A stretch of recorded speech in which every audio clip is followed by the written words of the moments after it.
Hello everyone, welcome back to my channel Garuda Skrimo. Di hari Minggu sore ini kita semua masih bisa merasakan kesedihan kita. Betapa saya mau bilang sakit juga bukan sakit ya, tapi betapa kecewanya kita bahwa Indonesia gagal lolos ke putaran final Piala Dunia untuk pertama kalinya sebagai sebuah negara merdeka. So, itu membuat mood hari ini sepertinya adem ayem di hidup saya dan mungkin banyak di hidup teman-teman di Indonesia dan di seluruh antero dunia ya. But anyway, let's see bagaimana Indonesia bisa gagal. Oke. Kita gagal, kita kalah 3-2 dari Korea Selatan, dari Arab Saudi, dan kalah 1-0 dari Irak. Which is permainan tadi malam menurut saya much better dibandingkan melawan Irak, melawan Saudi Arabia. Hanya saja we can't create any goal. Jadi memang timnas kita punya permasalahan satu, lini depan. Ola Romani adalah striker yang sangat baik, tapi kita nggak bisa bersandar hanya pada satu striker. That's the problem. Ya, ketika kita hanya bersandar kepada satu striker. The second adalah kita punya pelatih yang memang kurang jago dalam menganalisa permainan dan melihat jalan keluar seperti apa, permainan seperti apa yang bisa membongkar pertahanan Irak. Karena kita tahu Irak sendiri tidak dalam kondisi terbaiknya.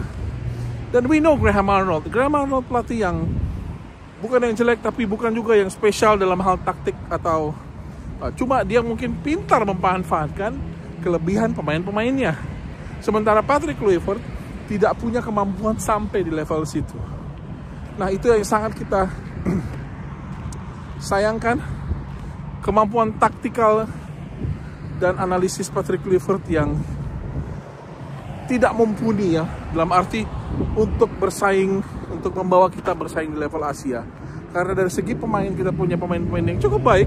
I don't say we have the best player in the world, tapi pemain-pemain kita bukan pemain-pemain yang terlalu kacangan juga, enggak. That's one thing that we need to really realize. Nah, di sisi lain kita harus bisa mengakui dan menerima kenyataan bahwa level Indonesia masih di sekitar putaran Asia. Dalam arti 6 negara sudah lolos dan kalau di runut peringkatnya 1 sampai 6 negara sudah lolos ke Piala Dunia. Ada 2 negara yang akan lolos lagi. 8. Jadi Indonesia itu dan 2 negara yang akan playoff 10. Berarti Indonesia saat ini secara di atas lapangan atau roughly kata orang secara kasar adalah tim ke-11 atau ke-12 terbaik di Asia. Tapi bukan level Piala Dunia, belum level Piala Dunia. Itu punya banyak aspek, bisa dilihat dari aspek pemain.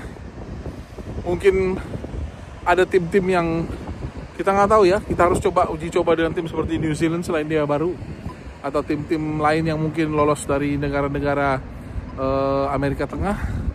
Tapi yang pasti kita harus lihat bagaimana hasilnya dan kita akan tahu di mana level kita. Apakah level kita sudah harusnya bisa masuk Piala Dunia. Tapi secara peringkat kita masih di 100 belasan.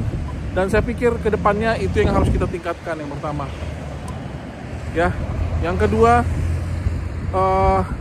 kita harus menerima kenyataan bahwa belum kehendak yang di atas untuk kita lolos ke Piala Dunia kali ini. Di luar kesalahan-kesalahan dilakukan oleh federasi dalam menunjuk Patrick Kluivert, dan bagi saya Patrick Kluivert juga harus diganti karena dia tidak bisa membawa kita up to the next level. Begini, kenapa saya berkatakan begitu? Karena saya sempat menginterview Bang Arya Sinulinga. Bang, mohon izin untuk buka pernyataan abang waktu itu bahwa kenapa PSSI mengganti Sintayong dan dengan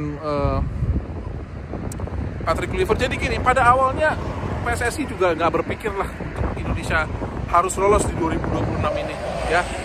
Berpikirnya 2030 dengan pemain-pemain. Makanya dicarilah pemain-pemain muda lebih banyak daripada pemain-pemain yang sudah matang, yang usianya 28 ke atas.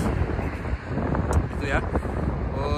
Hanya mungkin seperti Martin Paes, tapi tidak pernah terpikir untuk ngambil seperti Joey Pelupesi, tapi ada juga Tom Haye gitu ya. Jadi itu satu hal yang mestinya dilihat kata dia, bahwa kita ini belum punya target itu. Tapi kenapa kok tiba-tiba punya keinginan sepertinya kita harus lolos 2026? Karena apa? Hasil dari 2 pertandingan pertama round 4 ya, sama-sama seri melawan tim kuat Saudi Arabia, Australia. Kemudian melawan Bahrain kita kembali seri. Sempat kalah dengan China, sempat kalah dengan Jepang, tapi kemudian kita menang lagi lawan tim seperti Arab Saudi. Itu membuat ekspektasi kita melebihi kenyataan. Ya, siapapun pelatihnya bagi saya tidak ada jaminan Indonesia bisa lolos ke Piala Dunia saat itu, gitu loh. Nah, itu yang saya sedikit yang ingin sampaikan, bahwa kita terbuai oleh ekspektasi diri kita sendiri bahwa kita akan bisa lolos ke Piala Dunia karena kita melihat hasil-hasil awal di round 4. Apalagi ketika kita berhasil mengalahkan Saudi Arabia ya 2-0 di Senayan. Itu seakan-akan Indonesia sudah benar-benar siap bersaing di Piala Dunia. Padahal belum segitu level kita gitu loh. Level kita masih jauh. Saya sih nggak happy sama sekali ya, bener-bener kecewa gitu loh dengan hasil yang dicapai oleh Patrick Kluivert. Tapi mungkin sisi baiknya, ya saya mau bilang sisi baik ini juga teman-teman nggak akan setuju ya. Sisi baiknya Patrick Kluivert menangani timnas adalah membuka mata kita bahwa level kita memang belum setinggi apa yang kita perkirakan. Jadi kita nggak halu gitu loh. Ya, saya nggak bilang bagus, saya kecewa karena memang Patrick Kluivert menurut saya tidak mampu untuk membawa Indonesia ke level yang lebih baik. Gitu loh. Tim kepelatihannya, mohon maaf, Alex Pastoor, Danny Lanzat, dan Frank Kampen, Gerald Vandenberg, semuanya juga tidak membawa kita ke level yang lebih baik. Ini sudah dibuktikan sekarang. Gitu loh. Mungkin terlalu awal ketika kita ngomong di Januari. Memang Patrick tidak punya CV yang mumpuni atau apapun lah ya, yang bagus gitu loh ya. Cuma tetap saja menurut saya we'll see how it goes, karena saya pikir juga ada tim-tim di sekitarnya, ada Danny Lanzat, ada Alex Pastoor yang sangat berpengalaman, tapi no way, in the end we know even Alex Pastoor is not good enough. Nah persoalannya sekarang ya, kita ingin Kluivert diganti. Bagi saya cuma satu, siapa penggantinya? Kasih komen kalian di bawah sini, siapa yang cocok gantikan Patrick Kluivert? Ya, saya sendiri nggak punya angan-angan, tapi mungkin banyak bertebaran pelatih-pelatih Eropa, dari Spanyol, dari Prancis, yang cukup berpengalaman, ataupun Belanda, tapi cukup berpengalaman memegang tim-tim Afrika misalnya, contohnya, gitu loh. Ya, yang mereka kenyang, seperti Hervé Renard, itu dia adalah pelatih yang pernah membawa 2 negara Afrika juara di beberapa turnamen ya. Saya juga lupa, saya harus search lebih banyak, research lebih banyak. Tapi pelatih-pelatih seperti itu yang mau menangani Indonesia, yang masih bisa dibujuk dan percaya dengan visi-visi yang sudah ditulis atau dirancang oleh Erick Thohir. But kalau menurut saya, kalau semua harus ditendang, costnya memang akan sangat gede secara manajemen ya, biayanya akan sangat berat. Tapi kalau mengganti Patrick Kluivert saja, mungkin ada baiknya dengan sesama orang Belanda yang punya nama dan reputasi lebih tinggi daripada